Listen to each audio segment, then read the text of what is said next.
নমস্কার, প্রণমামী জগৎজননীতে আপনাদের স্বাগত। শ্রী শ্রী মা ছিলেন সর্বকর্মে নিপুণা, কিন্তু রান্নার কাজ শ্রীমা এর থেকেও লক্ষ্মীর মা ভালো করত। তার জন্য শ্রী রামকৃষ্ণদেব শ্রীমাকে কি বলতেন শুনে নেব সেই কাহিনী। ঠাকুর মা স্বামীজির চরণে প্রণাম জানিয়ে শুরু করছি আজকের আলোচনা।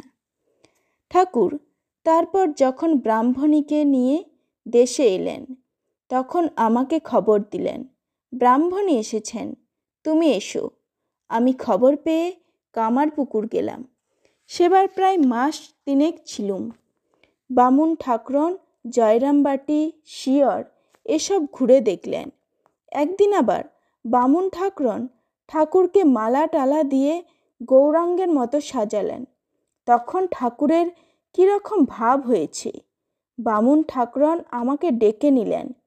যেতেই ঠাকুর বললেন, কেমন হয়েছে? আমি বেশ হয়েছে বলে কোনো মতে যা হয় একটা বলে প্রণাম করেই চলে এলুম। ভাবাবেশ থেকে আমার ভয় হয়েছিল। ঠাকুর তাকে মা বলতেন, আমিও তাকে শাশুড়ির মতো দেখতুম ও ভয় করতুম। তিনি বড় ঝাল খেতেন, নিজে রান্না করতেন, ঝালে পোড়া আমাকে খেতে দিতেন। চোখ মুছতুম আর খেতুম। জিজ্ঞাসা করতেন কেমন হয়েছে? ভয়ে ভয়ে বলতুম, বেশ হয়েছে। রামলালের মা বলতো, হ্যাঁ, যে ঝাল হয়েছে।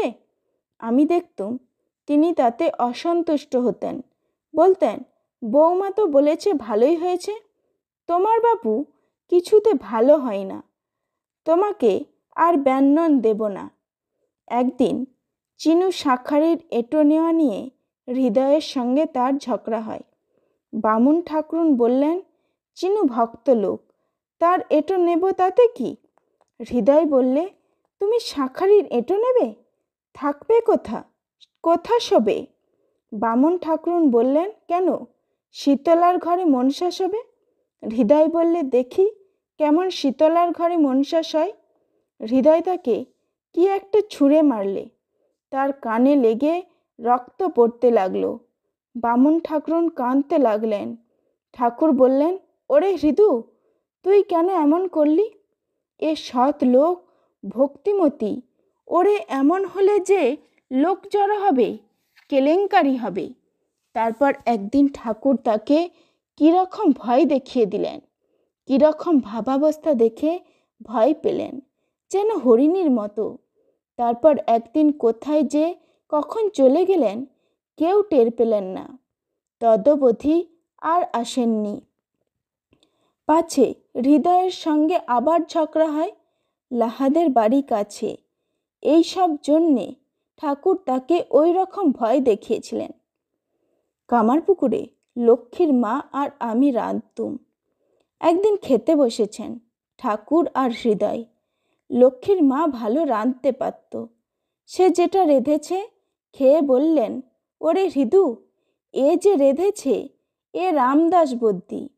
আমি যেটা রেঁধেছি খেয়ে বললেন, আর এই শ্রীনাথ সেন হাতুড়ে। শুনে হৃদয় বলছে, তা বটে, তবে তোমার এই হাতুড়ে বদ্যি তুমি সব সময় পাবে, গা টিপতে পা টিপতে পর্যন্ত, ডাকলেই হলো।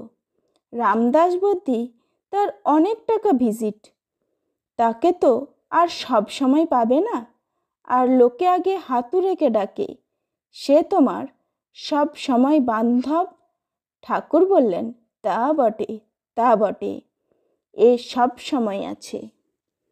আবারও ঠাকুর মা স্বামীজির চরণে প্রণাম জানিয়ে শেষ করছি। নমস্কার। প্রণমামী জগৎজননীর পাশে থেকে উৎসাহ দেবার জন্য আপনাদের অসংখ্য ধন্যবাদ।